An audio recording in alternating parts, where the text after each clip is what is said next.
হচ্ছে গত 24শে নভেম্বরের সন্ধ্যা। ছিল আমার মেয়েদের দিদিমণির বিয়ের অনুষ্ঠান।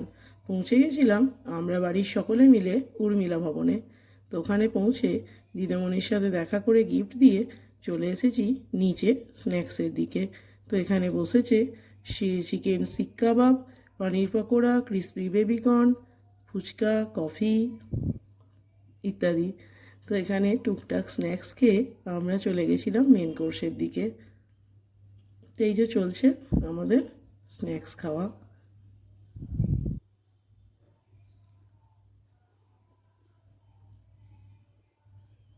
চলে এসেছি এখন আমরা ওপরে মেন কোর্সে। তো এখানে রয়েছে পিস কচুরি, আচারি, আলুর দম।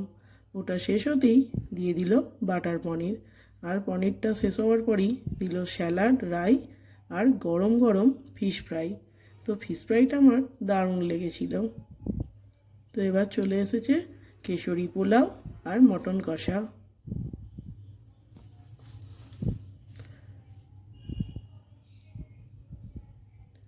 রান্নাগুলো দারুণ লেগেছিল আমার, বিশেষে মটন কষাটা।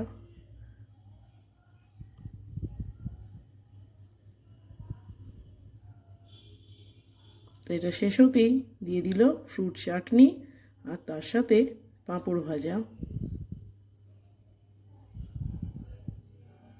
ব্যাস শেষ। চলে এসছে আমার ভীষণ পছন্দের একটি মিষ্টি লর্ড চমচম, আর ছিল সন্দেশ। তো সেটা আর নিইনি। খাওয়া দাওয়ার পর্ব কমপ্লিট, চলে এসেছি পান খেতে।